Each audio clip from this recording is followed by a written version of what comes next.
Massive trade in the NHL last night as the Toronto Maple Leafs go out and acquire Ryan O'Reilly and Noel Acciari from the St. Louis Blues.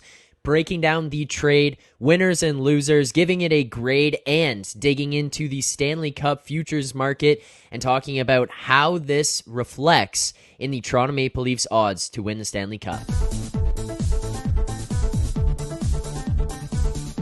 Welcome back to Edgework here on the Hammer Betting Network. We are typically live Monday through Friday at 10:30 a.m. Eastern Time doing daily picks and previews.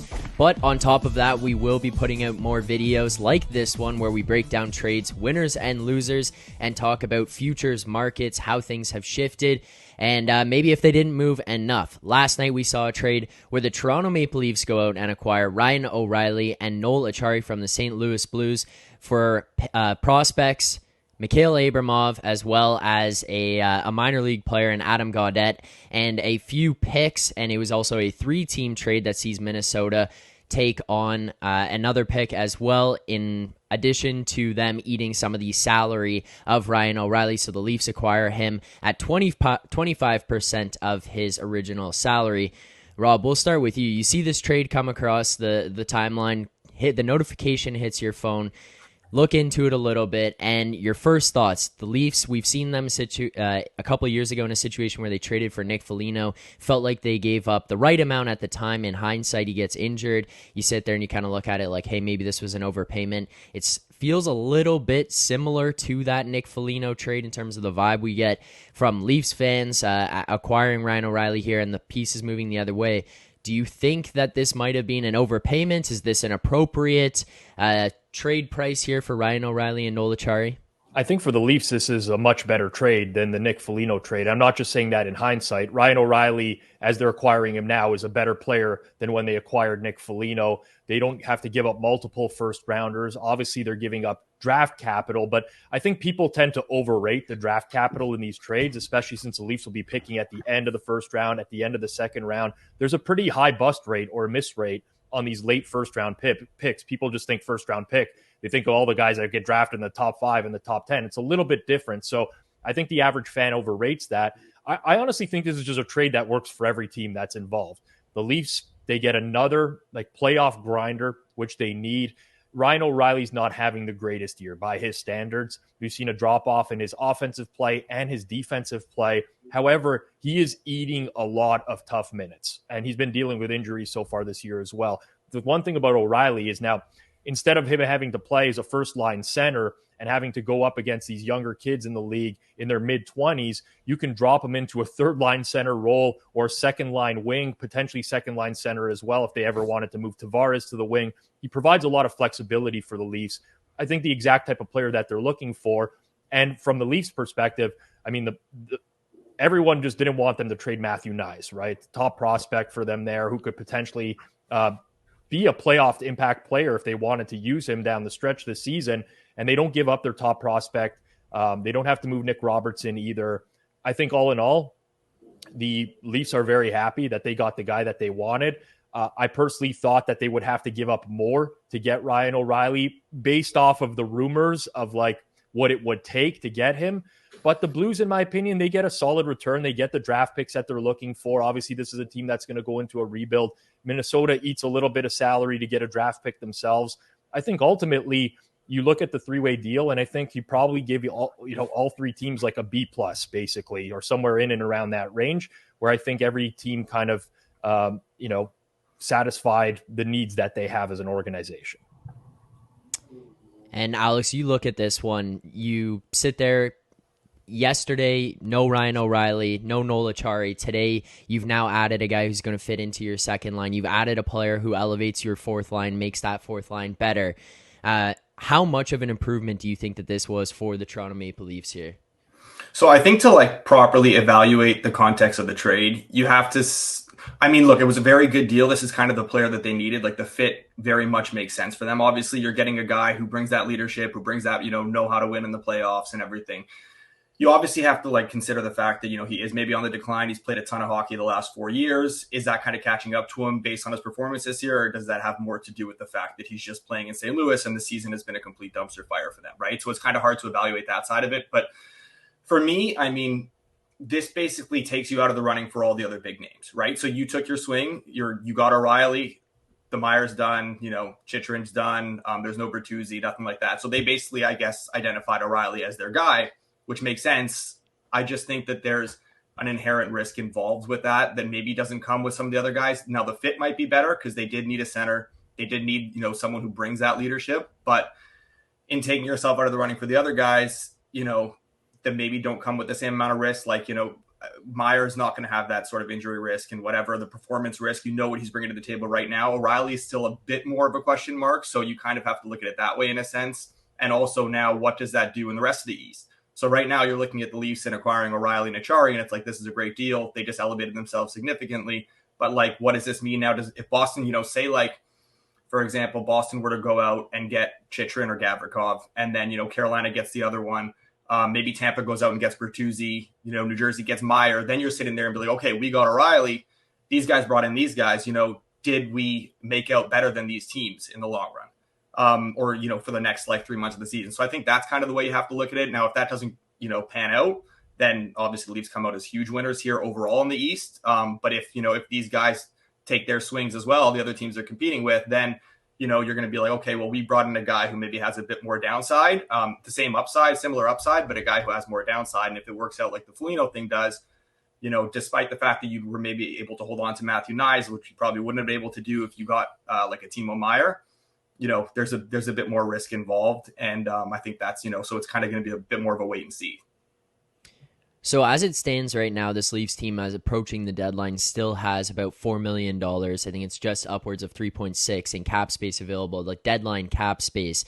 I would agree to an extent in terms of you're not going to go out and get maybe the big name guy, Timo Meier. I think that's off the table now at this point. But as far as this Leafs team goes, Rob, you kind of sit here, and there are still names out there, even some of the names that Alex had just mentioned, like a Tyler Bertuzzi or something like that. I don't think it's necessarily out of the realm of possibility to make a move and acquire someone like that. You still, at this point, you didn't move on from Kerfoot or Engvall or people in this roster. Mm-hmm. Do you think that there's opportunity for this team to continue to go out? Do you see them going out and acquiring more players? I still don't think it would be the big name guy. I think Alex is on the right page there, but just going out and still continuing to improve this team. I think Kyle Dubas will look to do whatever he can to put that team over the hump. Obviously, the Eastern Conference is extremely competitive.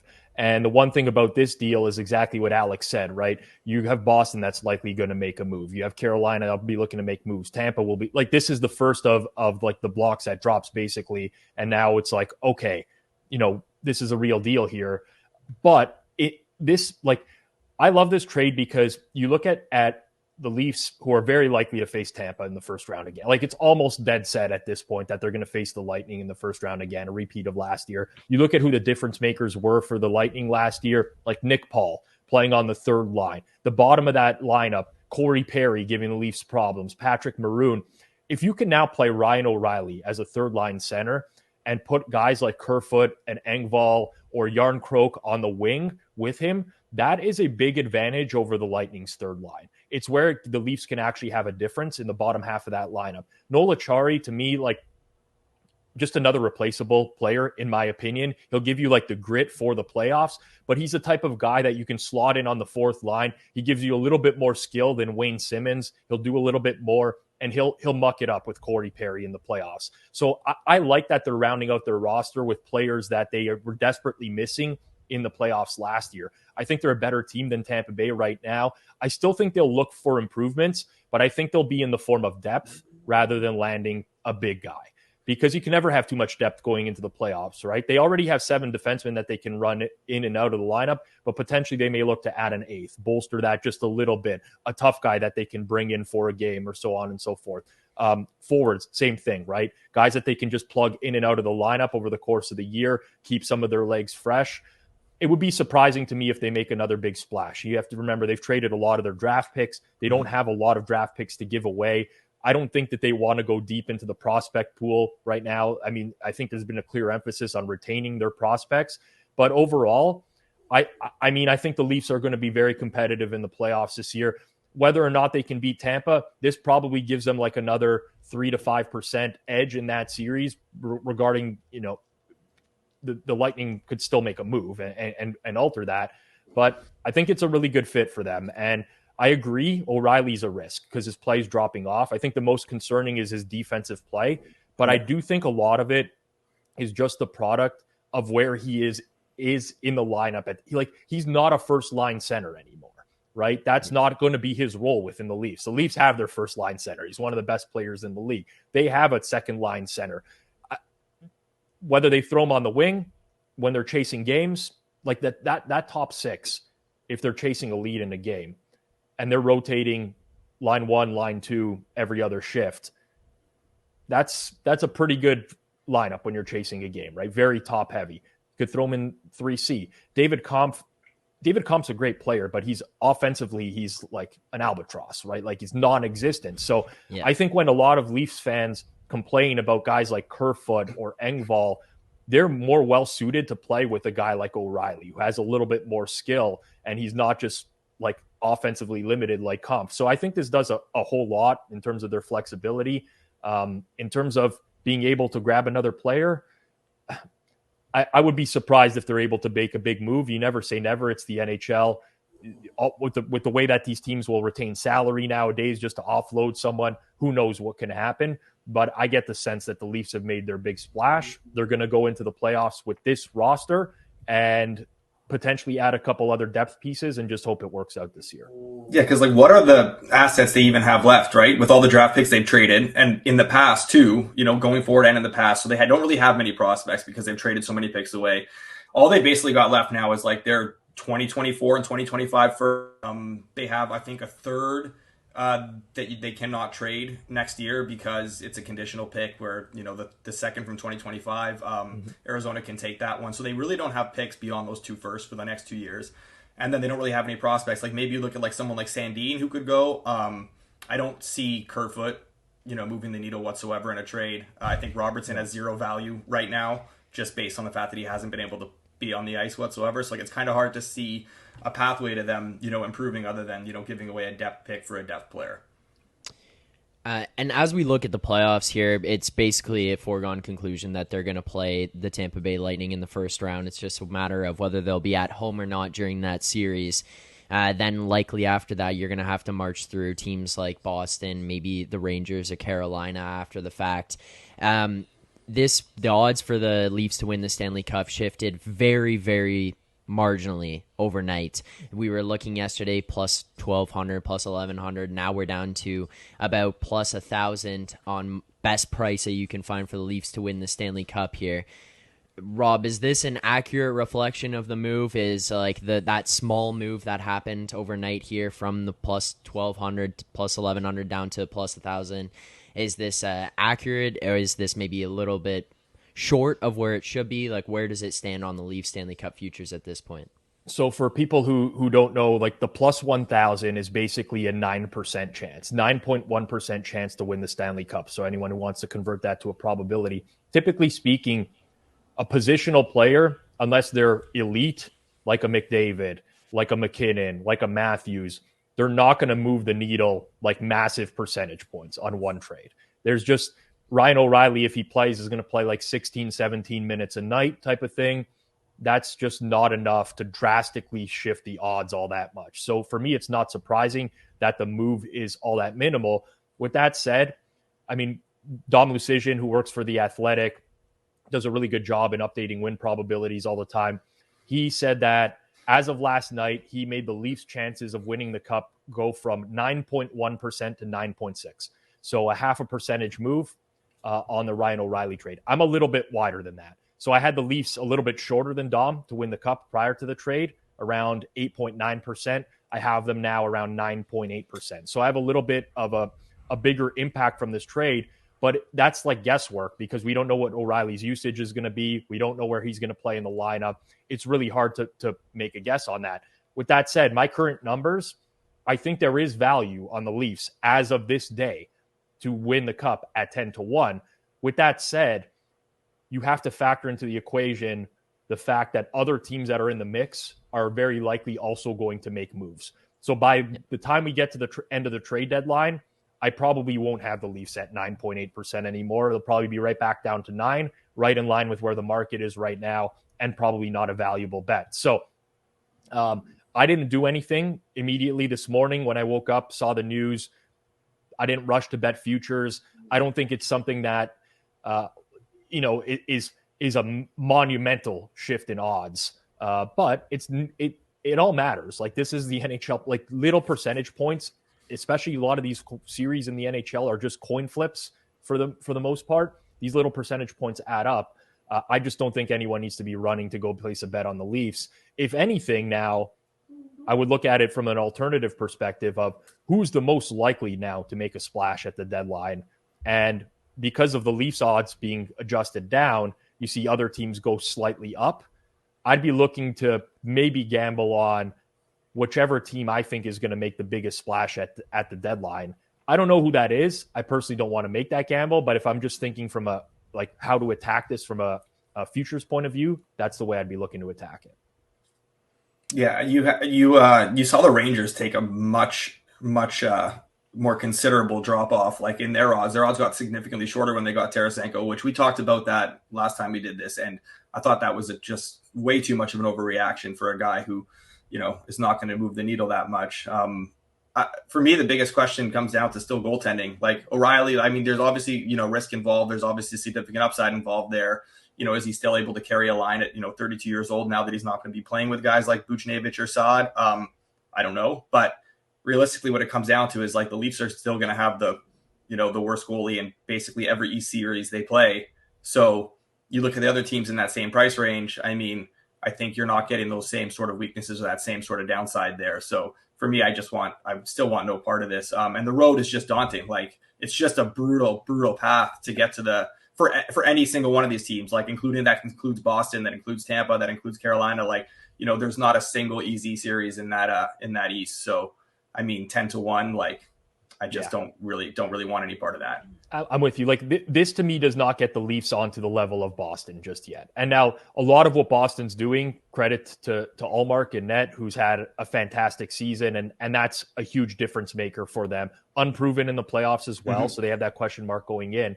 But I still rank Boston ahead of the Leafs. Like, this is not like, okay, now this is a 1A, 1B type of thing. No, the Bruins are far and ahead the best team in the league. I do think, though, that this vaults the Leafs into like that tier with Carolina, because I think Carolina is the second best team in the league, especially in the Eastern Conference. There's not really much out west right now. I think the Leafs get to that level, but Carolina still has a lot of flexibility before the trade deadline. Who knows what they bring in as well. So the East is just the top 6 teams in the East it'll be a war. And when you consider the fact that like Pittsburgh is just going to be a wild card team, and they're going to come in with, Crosby, Malkin, Rust, Gensel. Like, it's not Raquel. Like, it's not like they don't have a ton of talent there either.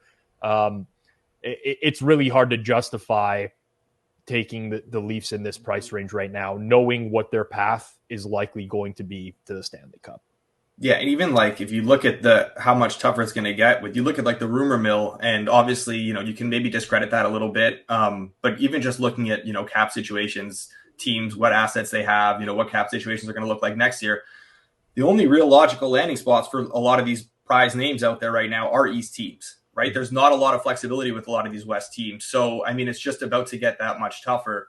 So, yeah, I mean, just picking nothing to do with the Leafs, even just picking any East team in the futures market is just really tough. I think you're going to find more value sort of on a series to series or game to game basis in the playoffs. So at this point, you look at it, Rob gave it a grade of B+ all around. Alex, if you were to award winners, losers in this one, or maybe if you want to just grade it, how would you grade the trades? I guess trades, because there were 3 teams involved all around. Yeah, I mean, I think that's a fair grade. I'm not going to, I don't want to just piggyback on it, but it pretty much is like, the Leafs added something they needed.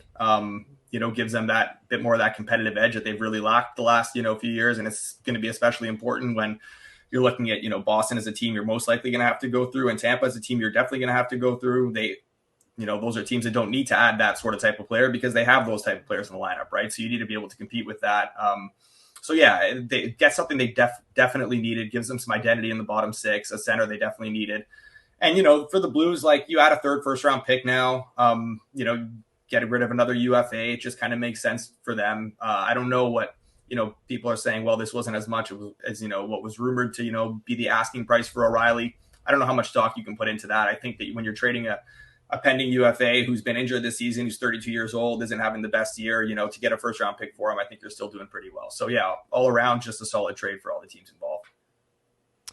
All right. Well, thank you to everyone who watched the video. If you enjoyed the content, please make sure to subscribe here to the Edgework YouTube channel. We do have daily live NHL shows previewing the games that night, Monday through Friday, 10:30 a.m. Eastern Time, giving out picks and breaking down each game that's going on that night, as well as our new podcast that comes out every Wednesday with David Pagnotta, Dennis Bernstein, and Zach Bodenstein. So make sure to check that out. Like this video if you enjoyed the content. Let us know in the comments below your thoughts on the trade, if there were winners or losers in this one in your opinion, as well as if you would be taking the Leafs here at plus 1,000 to win the Stanley Cup. If this moves the needle for you, let us know in the comments below.